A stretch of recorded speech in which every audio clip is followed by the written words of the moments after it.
Bonjour à tous et bienvenue dans cette nouvelle vidéo dédiée à la santé. Aujourd'hui, je vais partager avec vous 8 vérités absolument fascinantes sur le Viagra. Des informations que même certains professionnels de santé ignorent encore. Je vous lance un défi, notez dans les commentaires combien de ces 8 points vous connaissiez avant cette vidéo. Franchement, si vous connaissez les 2 derniers, vous méritez vraiment mes félicitations. Mais avant de commencer, un petit rappel important.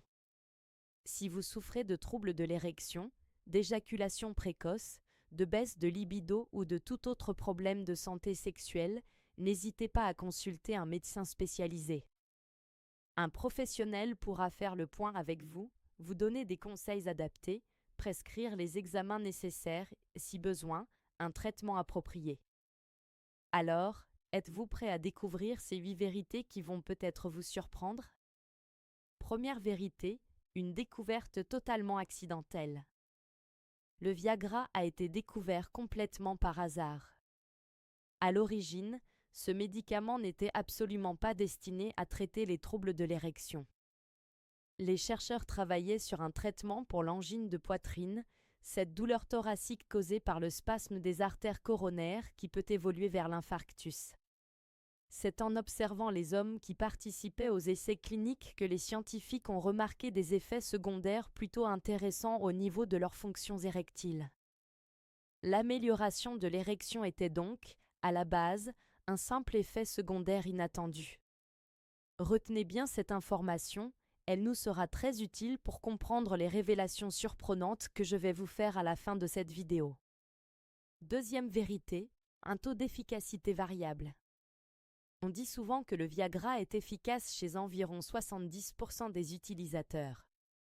Mais attention, c'est une moyenne qui cache de grandes variations. Par exemple, après une opération de la prostate, le taux d'efficacité chute aux alentours de 50 à 55%. À l'inverse, chez un homme jeune qui traverse une période d'anxiété ou qui a perdu confiance en lui, situation très fréquente d'ailleurs, l'efficacité peut atteindre 90 à 95%. Chez les personnes diabétiques dont la maladie n'est pas équilibrée, l'efficacité diminue à 50-60%. Pour ceux qui souffrent d'hypertension, on tourne autour de 65 à 70%. Vous voyez donc que tout dépend de la cause initiale du problème. C'est pourquoi il est essentiel d'agir sur plusieurs fronts en même temps que la prise du médicament, car ces actions complémentaires vont en augmenter l'effet. Troisième vérité, un effet réparateur méconnu. Le Viagra a un effet réparateur sur la microcirculation sanguine du pénis. Pendant longtemps, on pensait que c'était juste un effet temporaire de confort. On le prenait, et dans les heures qui suivaient, cela permettait d'avoir une meilleure érection. Mais il y a une douzaine d'années, des chercheurs ont eu l'idée de tester une prise quotidienne à petite dose. Ils ont comparé les hommes qui prenaient le traitement uniquement avant les rapports à ceux qui en prenaient quotidiennement à dose modérée. Le résultat a été surprenant, quand on arrêtait le traitement, le taux de guérison était plus élevé chez ceux qui en avaient pris de façon continue. Depuis, ce n'est plus le Viagra qu'on utilise quotidiennement, mais plutôt le tadalafil sous forme de 5 mg, qui a d'ailleurs une autorisation officielle pour cet usage. Cette découverte a prouvé que ces médicaments n'étaient pas seulement des solutions temporaires, mais qu'ils avaient un véritable effet de réparation et de relance. Quatrième vérité, pas de dépendance physique. Il n'existe aucune dépendance ni accoutumance aux médicaments de l'érection. Je sais que beaucoup d'entre vous vont dire « Mais moi, je connais quelqu'un qui a commencé le traitement et n'arrive plus à l'arrêter. » Analysons bien cette phrase « n'arrive pas à l'arrêter ». En réalité, cette personne peut parfaitement arrêter du jour au lendemain, à n'importe quel moment, sans ressentir de manque ou d'effet de sevrage. Quand on dit qu'elle n'arrive pas à l'arrêter, on veut dire qu'à l'arrêt, le problème d'érection recommence. Cela ne signifie pas qu'il y a dépendance, mais simplement que le problème initial n'est pas résolu. Je vous donne un exemple simple. Si vous avez la jambe cassée et que vous prenez des antidouleurs, la douleur disparaît. Dès que vous arrêtez l'antidouleur, vous souffrez de nouveau. Est-ce que cela veut dire que vous êtes devenu dépendant aux antidouleurs ou que la cause de votre douleur n'est toujours pas résolue? Évidemment, c'est la cause qui persiste. C'est exactement la même chose avec les troubles de l'érection. Tant qu'on n'a pas agi sur les causes profondes comme l'arrêt du tabac, la perte de poids, l'exercice physique, l'équilibrage du diabète ou de la tension, l'amélioration de l'état dépressif, la diminution de l'anxiété, et bien évidemment, à chaque arrêt du traitement, le problème réapparaît. Parfois, quand la cause était juste une petite perte de confiance ou une période de fatigue transitoire, une fois la confiance revenue et l'anxiété passée, on peut se passer du médicament. 5e vérité, traitement de l'érection, pas du désir.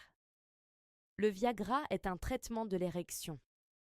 Ce n'est ni un traitement du désir, ni un traitement de l'excitation. Beaucoup de personnes, en particulier les femmes, pensent que leur partenaire prend un médicament pour avoir envie d'elle. C'est absolument faux. Ce médicament ne donne pas envie. Il n'agit que sur la circulation sanguine au niveau du pénis. C'est une action purement mécanique. Mais alors, pourquoi certains hommes affirment-ils que leur libido s'améliore quand ils en prennent? Même nous, médecins, nous prescrivons parfois ce type de médicament pour améliorer le désir sexuel. Par quel mystère? En fait, beaucoup d'hommes ont une baisse de libido liée uniquement au fait qu'ils ont constaté que leurs érections n'étaient plus correctes lors des rapports. Cette situation décourage, et pour éviter de se retrouver confrontés à un échec, ils finissent par perdre l'envie de faire l'amour. C'est comme quelqu'un qui, à chaque fois qu'il mange, a la nausée. Il peut perdre l'appétit, mais le problème n'était pas la perte d'appétit, c'était la nausée. En relançant les érections, on relance aussi la confiance et l'envie de revenir vers les rapports sexuels. De plus, ce type de médicament relance les érections nocturnes et matinales, qui ont elles-mêmes un effet positif sur la libido. Vous voyez donc que cela peut améliorer la libido, mais pas du tout par un effet direct.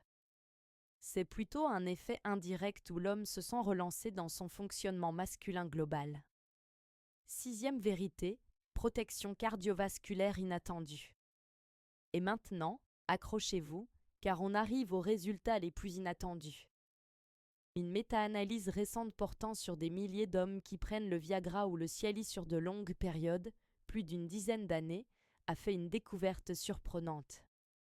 Les hommes qui en prennent au long cours présentaient moins de risques d'infarctus du myocarde et moins de risques d'accidents vasculaires cérébraux. Par quel mystère ces médicaments diminuent légèrement mais significativement le risque de ces accidents cardiovasculaires? Souvenez-vous de la toute première chose que je vous ai dite dans cette vidéo. À la base, ce médicament avait été étudié pour lutter contre l'angine de poitrine, donc pour améliorer le fonctionnement des artères du cœur. Finalement, ce n'est pas si surprenant. Il y a aussi une autre explication. Quelqu'un qui prend des médicaments de l'érection est généralement suivi par un médecin qui va profiter de cette période pour l'encourager à arrêter de fumer, refaire du sport, perdre du poids.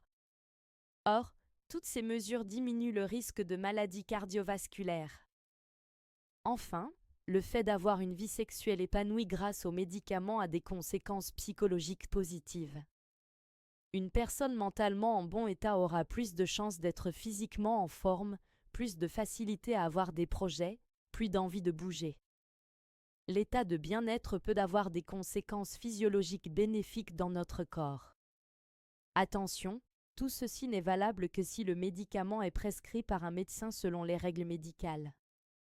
Il n'y a que dans ces cas-là qu'on observe ces effets bénéfiques. 7e vérité, protection contre la démence. Cette même grande méta-analyse a montré quelque chose d'encore plus surprenant. Les personnes qui prennent les médicaments de l'érection au long cours développent moins de démence de type Alzheimer ou d'autres types de démence. Un peu moins, mais moins quand même. Depuis quelques années, des études sont en cours pour voir si ces médicaments peuvent aider dans le traitement des démences, en particulier de type Alzheimer. L'explication probable? Comme ces médicaments améliorent la microcirculation sanguine dans notre corps, pas seulement dans le pénis, Ils améliorent peut-être aussi la microcirculation au niveau cérébral, avec donc une meilleure vascularisation et une meilleure oxygénation de notre cerveau. D'ailleurs, certains hommes qui prennent ces traitements rapportent « c'est marrant, le jour où je le prends, j'ai l'impression d'être plus vigilant, plus concentré ». Cela n'arrive pas à tous, mais c'est assez fréquent. Les recherches ne sont pas encore définitives sur ce sujet, donc ne commencez pas à le prendre pour éviter la maladie d'Alzheimer. Mais c'est une piste de recherche très prometteuse. 8e vérité, usage en néonatologie. Et voici la 8e et dernière vérité, celle qui va vraiment vous surprendre. J'ai vraiment besoin que vous me disiez si vous connaissiez cela. Le Viagra est prescrit à des enfants dans les services de néonatologie, y compris à des prématurés. Oui, vous ne rêvez pas, on prescrit ce médicament à des enfants dans les services de réanimation pédiatrique. En fait, le sildenafil, c'est-à-dire le principe actif du Viagra, ainsi que les autres médicaments de cette famille, ont une autorisation officielle dans une maladie qui s'appelle l'hypertension artérielle pulmonaire. C'est une complication grave avec des conséquences parfois mortelles, particulièrement chez les enfants. Ces médicaments diminuent la pression dans les poumons, ce qui aide à mieux respirer. En dehors de cette indication officielle, sur avis d'experts, on prescrit parfois le sildenafil chez des enfants quand on a essayé d'autres méthodes pour baisser la pression pulmonaire sans succès. On aura donné du monoxyde d'azote et d'autres traitements, mais si rien ne fonctionne, le sildenafil peut être le dernier recours pour certains enfants souffrant d'hypertension artérielle pulmonaire persistante du nouveau-né. Vous connaissez maintenant ma philosophie concernant les médicaments, il ne faut ni les aduler ni les craindre. Il faut juste bien les connaître pour bien les utiliser, au bon moment, chez la bonne personne. Prenez bien soin de vous et pensez à vous abonner.